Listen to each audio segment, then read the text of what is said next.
ഒന്ന് സങ്കല്പിച്ച് നോക്കൂ, രാവിലെ എഴുന്നേൽക്കുമ്പോൾ നമ്മുടെ വീട്ടിലെ ഗ്യാസ് സിലിണ്ടറിന് പെട്ടെന്ന് ഒരു സുപ്രഭാതത്തിൽ തീ വിലയായാലോ? സാധാരണക്കാർക്കും വിദ്യാർത്ഥികൾക്കും ഇടത്തരക്കാർക്കും ഇതെല്ലാം വെറും ഒരു വാർത്ത മാത്രമല്ല, അവരുടെ മാസ ബഡ്ജറ്റിന്റെ നടുവൊടിക്കുന്ന കാര്യമാണ്. കഴിഞ്ഞ 2 മാസമായി നമ്മുടെ പ്രിയപ്പെട്ട ചോട്ടാ സിലിണ്ടറിന് 323 രൂപയാണ് കൂടിയത്. ഇതിന്റെ യഥാർത്ഥ കാരണം എന്താണെന്ന് എല്ലാവർക്കും അറിയായിരിക്കുമല്ലോ അല്ലേ? നമ്മളിൽ നിന്ന് ആയിരക്കണക്കിന് കിലോമീറ്റർ അകലെ നടക്കുന്ന ഒരു വലിയ പൊരിഞ്ഞ പോരാട്ടം. അതെ, ഗൾഫിലെ പ്രശ്നങ്ങളെ പറ്റി തന്നെയാണ് പറയുന്നത്. അമേരിക്കയും ഇസ്രയേലും ഇറാനും തമ്മിലുള്ള യുദ്ധം ലോകത്തെ എണ്ണ ഗ്യാസ് വിപണിയെ ഒന്നാകെ പിടിച്ചു കുലുക്കിയിരിക്കുകയാണ്. ഫെബ്രുവരി 28 ആക്രമണത്തിന് ശേഷം ഗൾഫിലെ കാര്യങ്ങൾ ആകെ താറുമാറായിരിക്കുകയാണ്. ലോകത്തിലെ തന്നെ ഏറ്റവും പ്രധാനപ്പെട്ട കടൽപാതയായിട്ടുള്ള ഹോർമൂസ് കടലിടുക്ക് ഇറാൻ അടച്ചുപൂട്ടിയതോടെ കാര്യങ്ങൾ കൂടുതൽ വഷളായി. കാലങ്ങളായി നമ്മൾ പാചകവാതകത്തിനായി ആശ്രയിച്ചിരുന്നത് സൗദി അറേബ്യ, UAE, ഖത്തർ തുടങ്ങിയ ഗൾഫ് രാജ്യങ്ങളെയാണ്. ഫെബ്രുവരിയിൽ നമ്മുടെ ആകെ ഗ്യാസ് ഇറക്കുമതിയുടെ 81% വന്നത് അവിടെ നിന്നായിരുന്നു.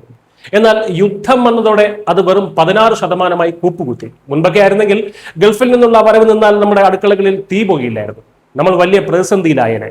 പക്ഷെ ഇവിടെയാണ് കഥ മാറുന്നത്. ഭയന്നു വിറയ്ക്കാൻ ഇത് പഴയ ഇന്ത്യ അല്ല. ഗൾഫിലെ സപ്ലൈ നിന്നപ്പോൾ ഇന്ത്യ പുതിയൊരു വഴി തുറന്നു, റഷ്യയുമായി, പിന്നീട് ഒമാനുമായി.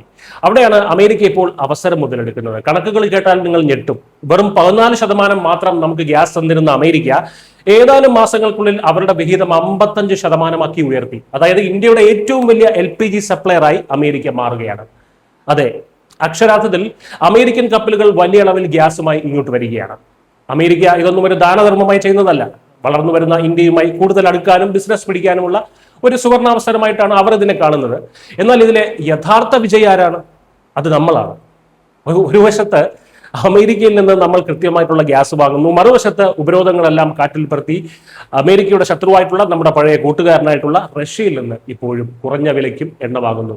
ഇവിടെയാണ് നയതന്ത്രം ഒരു രാജതന്ത്രമായി മാറുന്നത്. നമ്മൾ ഒരൊറ്റ കുട്ടയിൽ എല്ലാ മുട്ടയും വയ്ക്കുന്നില്ല. ഒരു വഴി അടഞ്ഞാൽ നമ്മൾ മറ്റൊരു വഴി തുറക്കും. പെട്ടെന്ന് വില കൂടിയതിന്റെ ഒരു ബുദ്ധിമുട്ട് നമുക്ക് ഇപ്പോഴും ഉണ്ട് എന്നത് സത്യമാണ്. പക്ഷേ വലിയ ചിത്രത്തിലേക്ക് നോക്കുമ്പോൾ പഴയ ആ ഗൾഫ് ആശ്രിതത്തിൽ നിന്ന് ഇന്ത്യ പൂർണ്ണമായും സ്വതന്ത്രമാവുകയാണ്. കൂടുതൽ കരുത്തോടെ, കൂടുതൽ സുരക്ഷിതമായ ഊർജ്ജ സംവിധാനങ്ങളോടെ സ്വന്തം രാജ്യത്തിന്റെ താല്പര്യങ്ങൾക്ക് മാത്രം മുൻഗണന നൽകുന്ന ഒരു കരുത്തുറ്റ നവഭാരതമായി നമ്മൾ മാറുകയാണ്.